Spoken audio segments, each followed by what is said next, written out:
Hey Austin, how's it going? I've got your couple quick tests here that we're going to go through. I've written up some notes in Sync Sketch, and then we'll switch over to Maya and maybe show a couple things looking to help with fixing. But the majority of the notes might be on Sync Sketch. We'll see what happens with time. Cool. So I'm going to start on this one because this is the one that I think needs the most work. I think the other one was more polishing notes. I think it was already pretty solid. There's one or two concepts I wanted to talk about, but let's focus on this because there's a few things. First thing is you kind of getting...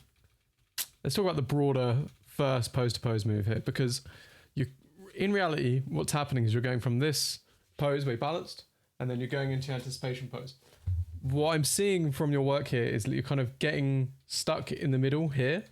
You get up to this point, you're moving in, you get stuck around here, and then you go into, it's like two poses where it should just be one transition. And I think that's what's causing the biggest issues on this first move here. Oops, let me close my work chat so it doesn't pop up. So I think you just needed to, when you were doing, your pose-to-pose workflow through, you choose a pose like here, or, here maybe it's the held pose and this is actually an ease out into the next pose. So maybe around here is your pose 2 and this is your pose 1, and you're kind of working through with your lead and follow and everything.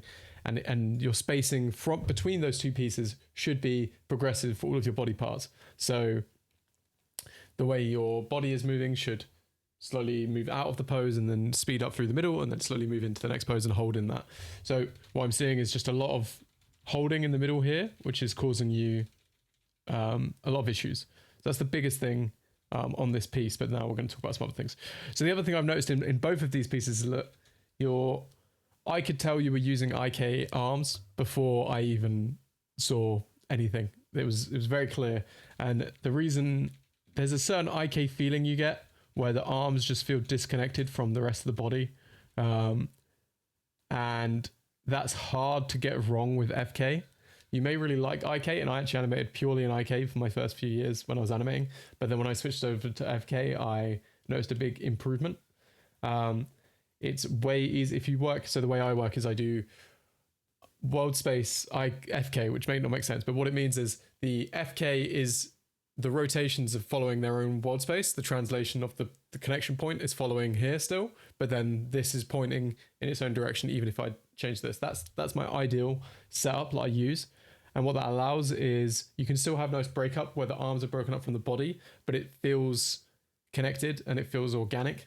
So whenever possible, I try to use FK in world space. So obviously here you've got the arms connected to each other because they're both holding this ball, or the apple in this case.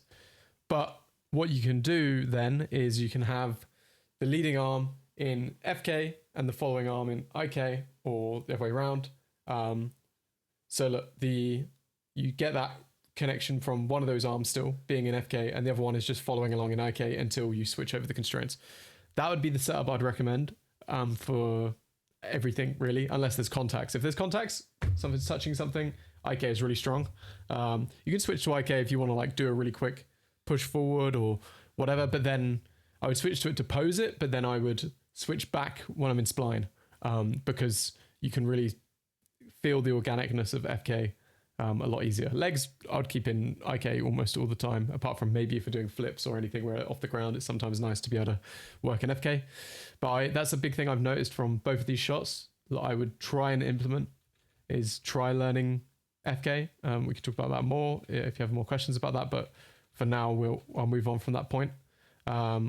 Yeah, you have some small spacing pop here where it goes left to right and then right to left like instantly, which feels wrong.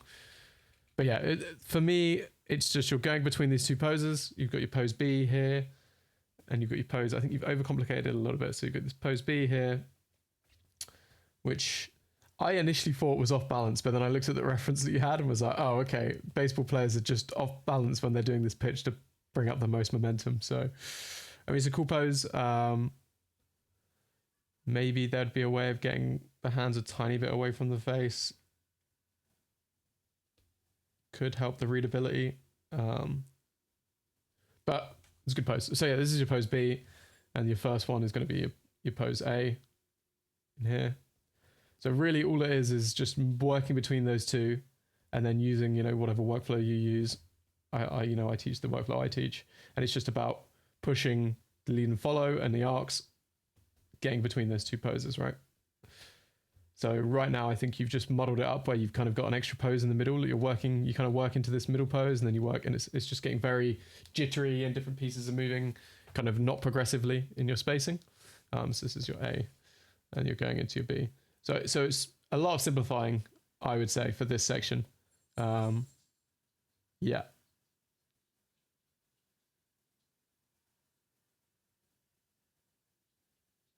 I think maybe what you did is you made a pose where the weight extreme was left to right. But you can add that into your arcs and your spacing anyway when you're doing your breakdowns. That can just be, because we're going between a held pose and a held pose here, we're just moving through the middle of this. I think that's where the mix-up's happening. Cool, so let's move on to this stuff.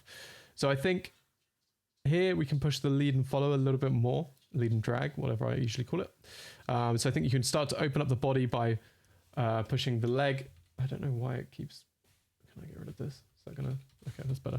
So you can push the leg earlier a little bit, and then drag the arms behind. So, the arms, if I flick between these two, kind of dragging, the body is starting to go, but the arms are being dragged behind, because then we're going to twist up and get this nice power.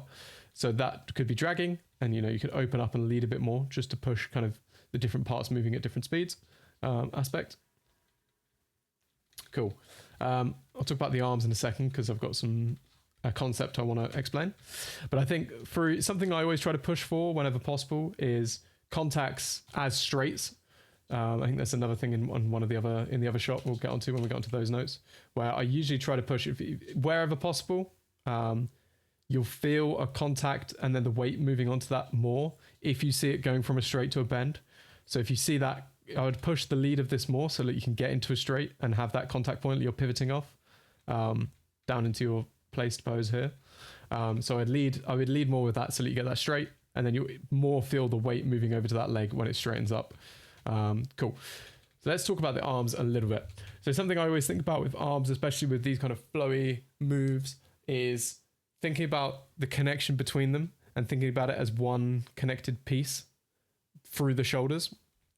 So it's just one line that connects through the shoulders, and you could think about, lead and follow within those arms, but trying to get that clean one line. If you see how I've drawn these, hopefully it's a bit clearer. And I think you're kind of ending up in some weird poses here, like here, and here.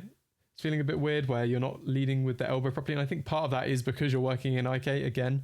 It lends itself to having somewhat broken poses if you're not super conscious of what you're doing. So here I'm dragging the wrist a little bit, and then it picks up, but now the elbow is leading as this is finally caught up that way. So, and then same again, we're really leading with the elbow as this is kind of catching up and dragging behind. Then it starts to connect up. So this is finally coming that way as this is starting to flatten out. And then we're going to snap into this straight. I'll talk about that in a second. So this is just the wave principle. You could look up stuff about the wave principle. It's the same thing you're doing with the spine when you're going between a C and a reverse C. It's always going to have one side leading. So one side is going to change its shape to what the next pose already is. And one side is going to be dragging to what the previous pose was. So this is what the breakdown is, right? So here, what's happening is you have your arm is this way, and then we're transitioning to, well, I guess technically the arm is the other way. That's probably what it should be. So the arm is this way with this dragging behind a little bit, and we're transitioning to this way. So what we're doing between those two is this top half is changing its direction to the other side, right? And this is still dragging behind. And then they're both kind of doing it, and then we're exaggerating it. So we're doing that wave principle through the animation. Cool. So look out for that. I think this back arm as well gets a little bit muddled. This is an example where I think thinking about the arms and the shoulders are all connected can help a lot, because you can get this really nice lead where the elbow drops and this hand, I'm looking at this hand, and this hand kind of drops and this leads around. I think that could be really strong and nice. Cool. Here, I think you should snap straight into a straight here. I think with especially gameplay animations, snapping into the impact, smashing into the sword slash is going to make it feel stronger. So doing that, just snapping from this reeled back one to here, and what you can, you could add some fun smeary geo if you wanted to. And also I'd probably smear that ball to have some fun with it as it's leaving, and have it go in a straight line to show that there was a lot of force on it. Like on this frame, it's basically gone. It's just like off screen here. Because straights show that there is a direct speed to it, whereas arcs kind of show that there's less. And with this pitch, because it's got a lot of force behind it, being a straight will feel really nice for you. So yeah, snapping into that straight will feel really good there. And again, thinking about those arms connecting. Cool. Let's keep focusing on the arms, because I've got some other notes written on some of these frames, but we'll get to those. So I think the arms, again, there's some IKE feeling, but I think you can push a little bit more the silhouette coming out here. So we have this nice negative space. And I'm still thinking about that same thing with that wave principle. So here we're this way, and then this starts to catch up, and we're starting to transition to the other way a little bit, and this is still dragging behind, and then and then we can continue that through that way a little bit. So we're just kind of waving off that overlap through there. But I think the other arm hits a bit too hard down here, so I'm having it not hit its apex for an extra frame. So this continues that way for an extra frame. Again, if this was in FK, you could track the rotation here and see that curve was changing its direction really sharply, which would have been easier to see that you're running into issues. Here, I feel like your arm's just in a weird position the whole way up, and you're kind of leading with nothing. So leading with the elbow whenever possible with the arms is going to help you a lot. So here, what I've drawn is just the elbow leading through here. So you just have your throw, and then your elbow leads, and then everything else kind of comes up and settles at the end. So it's just keeping it a bit simpler and a bit cleaner is going to help you here. Cool. And then the other thing with the ending here is that your weight feels off. And the reason your weight feels off is because your momentum kind of just completely stops around here. And I've got a tool I'm going to show you in Maya. I guess I'll show you that in a second. And that's actually to do with something that we've been posting about. It's the center of mass stuff. Look, that physics and animation video is talking about. So definitely check out that physics and animation video if you haven't already. I can link it to you as well. Some of us were talking about it in chat the other day. But what it is that your center of mass, your overall mass of the body, and there's a way of calculating that using scripts, which I'll give you a script for it. You can feel that it's slowing down really sharply, but because the center of mass is the overall combined mass of the body, it's the heaviest thing. The heavier a thing is, the longer it takes to change direction. That's a animation concept that's really true, is that the longer it takes to change direction, the heavier something is, because it takes longer for the force to build up on that thing because it's heavier. A light thing, a rabbit can zip around, boom, boom, boom. Big, heavy character takes a long time to change direction. So when it comes to your full body, your arms can move pretty fast, your head rotation can move pretty fast, but your overall weight of the body cannot change direction very fast. That's just a hard and fast rule, basically. Cool. So I'm going to show you that script, and then we'll look at the other shot. So let's jump into this one. Cool. So what this script is doing is it's using, I think it's actually using skin weights to do it, but it's it's Morgan Looms, who makes really great scripts. This one is so center of mass. So your center of gravity in your rig isn't actually calculating the center of mass. What this is going to do, I'll create a live and you'll see. What this is going to do is, you select your root first, and then you select this, by the way.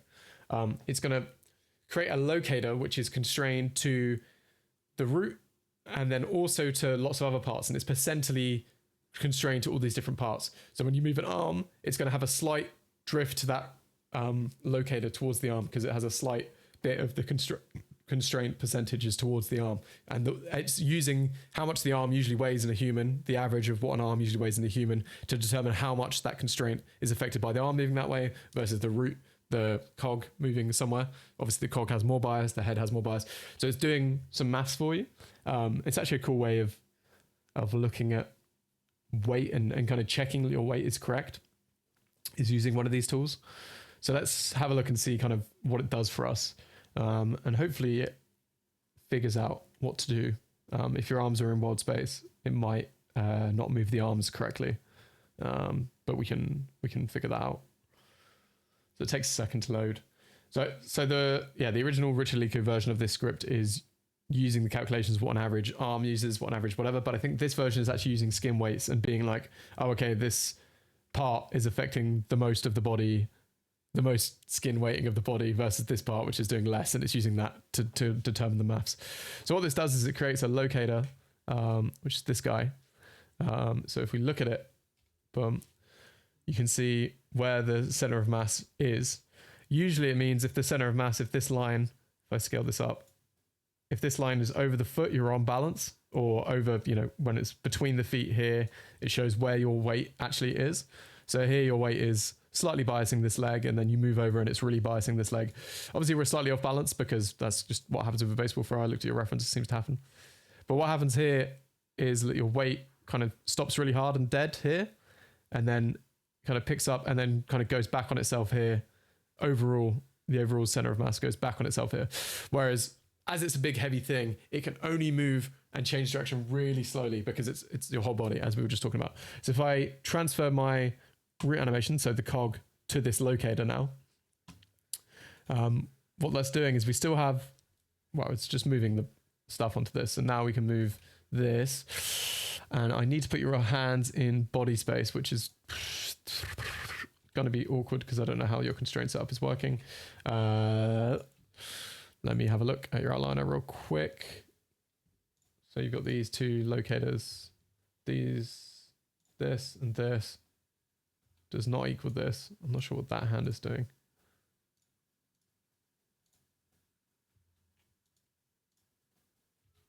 What's moving that hand, huh? Is that just the normal control? Oh, okay. So wait, you have the normal control moving it until this frame, right? Yeah, okay. So I need to put this in the body space. And this, wait, well, this is being controlled by the locator, right? But you have two locators, and this is controlling it from this point onwards. Bit of a confusing setup, but we'll figure it out. So what I need actually is this controller and this hand to be in body space. Cool. So I don't really know if this is going to work. There are scripts that will do this way easier than what I'm currently doing.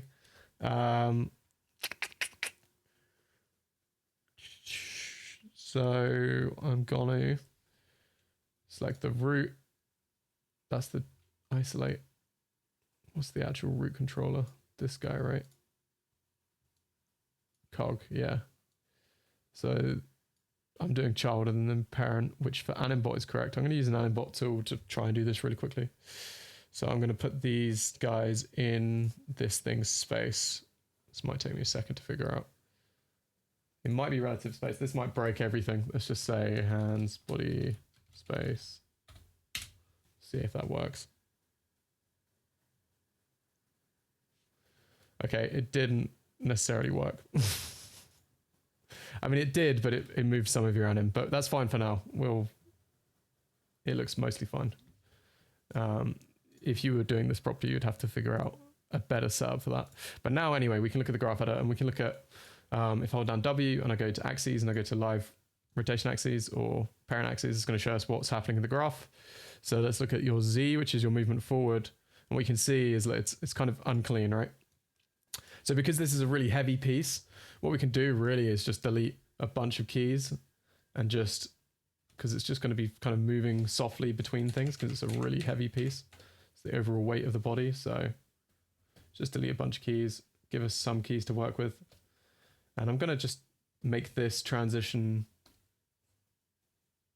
a bit, maybe we can come out of it quicker, but then get into our next pose a little bit smoother. And I think I'm not going to come back on myself at all. I'm going to flip this curve real quick.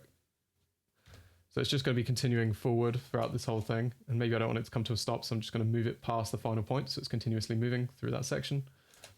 Maybe I can just use tangents to get it as smooth as possible. Cool. So we're going down, we're going back, we're starting to move forward, and we come through. So let's see what's that's done. Cool. So that's helped us a bit where the overall momentum of the body is continuously moving forward through the whole animation now. Especially at the end, you can feel it where before, if we look at before, the momentum kind of dies everything kind of stops and moves around this point. Then we go back to the anim with this change, and everything kind of moves forward nicely, continues to move forward. So we can check out the side to side as well using this, and that's pretty messy. So we can clean that up as well. So this is just a good tool for cleaning up animation when you're kind of at the polish stage.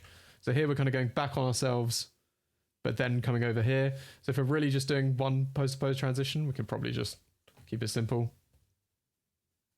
Go over here. There's a lot of jeering. Maybe we just keep ourselves over here. Our weight stays over here until we move out,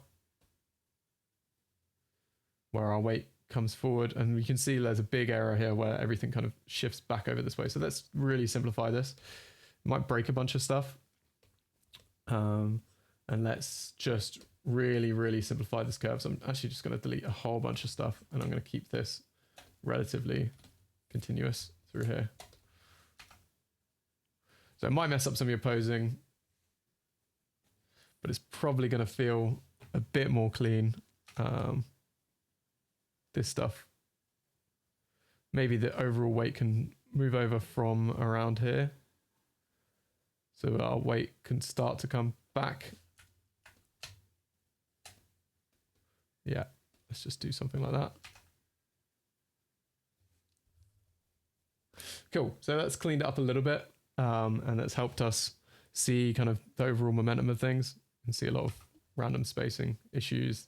Your spine straightens up here, but then kind of locks out. So there would be some stuff to figure out.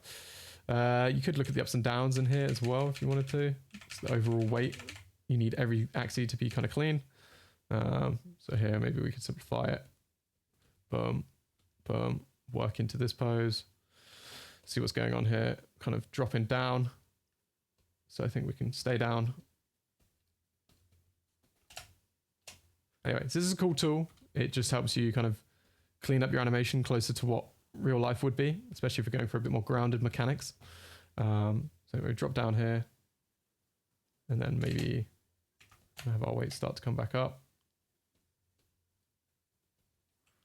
And then it should probably just continue up and settle through all of this.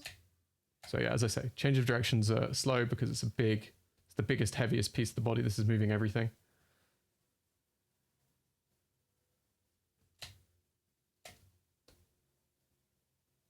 Cool, so just doing those few axes. It's probably just smoothed out a bit as a whole on top of all those other notes I gave. And then there's some other things, but this is just going to make things feel a bit cleaner. And you can always transfer stuff back to the root, to the normal cog as well after you've done that. So it's a cool tool. Check it out. I'll link you to it. But it just helps you, make sure that your kind of overall weight of the body using some crazy maths is going in the right direction and doing the right thing.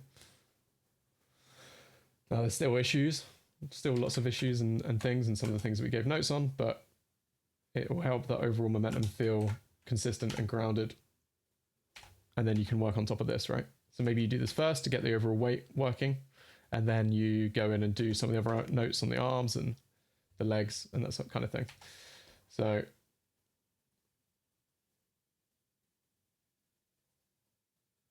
yeah, cool. That's enough for that one. Let's look at the other one.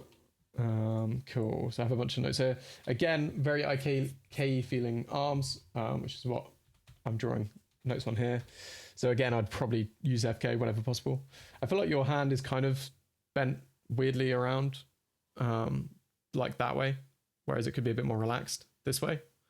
So just look out for that. Cool. Here, I think something to always keep in mind, and this is something I do, whenever you look at the shin is telling you more about what the foot needs to be doing. So whenever the shin is moving quite a lot, you need the foot to be a little bit connected. So here the shin's moving quite a lot, so you can already start your ball roll a little bit earlier, just so that the foot is connected to that shin line moving around. It's kind of an important thing to think about. Here, I think you can get a clearer straight push off here.